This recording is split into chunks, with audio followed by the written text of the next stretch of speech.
Hello everyone, welcome to युक्ति professional classes. इस video में हम इंग्लिश टू हिंदी ट्रांसलेशन देख रहे हैं। अगर आपने मेरे चैनल को सब्सक्राइब नहीं किया है तो मेरे चैनल को सब्सक्राइब शेयर लाइक ज़रूर करिए।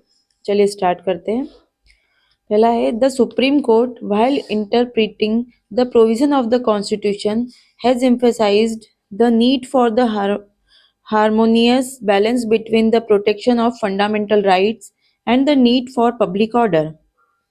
तो उच्चतम न्यायालय ने संविधान के प्रावधानों की व्याख्या करते हुए मौलिक अधिकारों की रक्षा और सार्वजनिक व्यवस्था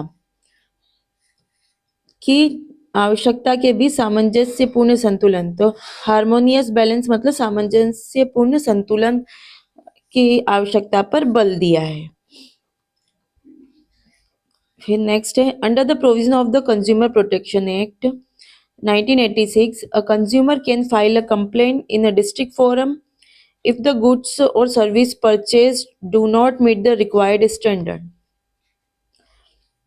तो उपभोक्ता संरक्षण अधिनियम 1986 के तहत उपभोक्ता, कंज्यूमर को उपभोक्ता कहते हैं, यदि खरीदी गई वस्तु या सेवाएं आवश्यक मानकों, तो रिक्वायर्ड स्टैंडर्ड के लिए आवश्यक मानकों का यूज होगा, को पूरा नहीं करती, जो जिला फोरम में शिकायत कर सकता है। नेक्स्ट है, the Indian penal code provides for wide array of offence including both cognizable and non cognizable crimes with appropriate punishment prescribe for each. Cognizable मतलब संज्ञेय और नॉन कॉग्निजेबल असंज्ञेय अपराध कहलाता है। तो भारतीय दंड संहिता विभिन्न प्रकार के अपराधों के लिए प्रावधान करती है, ठीक है। फिर जिसमें संज्ञेय और असंज्ञेय अपराध दोनों शामिल हैं और प्रत्येक के लिए उचित दंड निर्धारित किया गया है। नेक्स्ट है, a contract is legally enforceable only if it is entered into with mutual consent, है ना। तो म्यूचुअल कंसेंट मतलब पारस्परिक सहमति से। तो अनुबंध तभी कानूनी रूप से लागू होगा यदि जब वो पारस्परिक सहमति से लागू किया जा सकता है, जब वो पारस्परिक सहमति से mutual consent free from duress, fraud और अनड्यू इन्फ्लुएंस, धोखाधड़ी, दबाव, अनड्यू इन्फ्लुएंस जो है वो अनुचित प्रभाव से मुक्त होकर किया गया हो। The principle of judicial review ensure that any law passed by the legislature that violates the fundamental rights guaranteed under the Constitution can be declared void by the court. Judicial review को न्यायिक समीक्षा कहा जाता है। तो न्यायिक समीक्षा का सिद्धांत इंश्योर करता है, तो मतलब सुनिश्चित करता है, that any law pass by the legislature, तो विधानमंडल द्वारा पारित कोई भी कानून, that violates the fundamental rights guaranteed, जो कॉन्स्टिट्यूशन के अंदर गारंटेड किया गया है ना, जो गारंटी रूप से हमको मौलिक अधिकार दिए गए हैं, अगर उसका वॉयलेशन करते हैं under the constitution can be declared void by the court, तो वो उसे न्यायालय द्वारा शून्य घोषित किया जा सकता है। तो न्यायिक समीक्षा का सिद्धांत सुनिश्चित करता है कि विधानमंडल द्वारा पारित कोई भी ऐसा कानून जो संविधान के तहत गारंटी प्राप्त मौलिक अधिकारों का उल्लंघन करता है, उसे न्यायालय द्वारा शून्य घोषित किया जा सकता है। नेक्स्ट है, the principle of audi alteram partem requires that no person shall be condemned unheard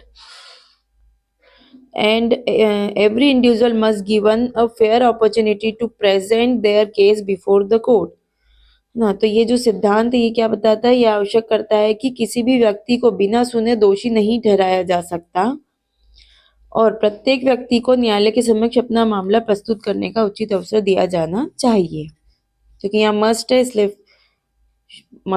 इसलिए चाहिए यूज हुआ है। नेक्स्ट है, the right to education is enshrined as a fundamental right under Article 21A of the Indian Constitution, ensuring free and compulsory education of children between the ages of 6 and 14। तो शिक्षा का अधिकार भारतीय संविधान के अनुच्छेद 21A के तहत मौलिक अधिकार के रूप में निहित है ना, जो 6 से 14 वर्ष तक के आयु के बच्चों के लिए मुफ्त और अनिवार्य शिक्षा सुनिश्चित करता है। ये पूरा प्रेजेंट में चला है, इसलिए प्रेजेंट मतलब ये इज इंस्ट्रिंज्ड जो दिया है ये पैसिव में है, लेकिन ये प्रेजेंट जो सिंपल प्रेजेंट है उसी का फॉर्म है। In the event of breach of contract, the aggrieved party has the right to seek compensation for the loss or damages suffered as a result of such breach as per the provision of the Indian Contract Act 1872. तो अनुबंध के उल्लंघन की स्थिति में पीड़ित पक्ष को भारतीय अनुबंध अधिनियम 1872 के प्रावधानों के अनुसार इस उल्लंघन के परिणाम स्वरूप होने वाले नुकसान या हानि के लिए मुआवजा प्राप्त करने का अधिकार है।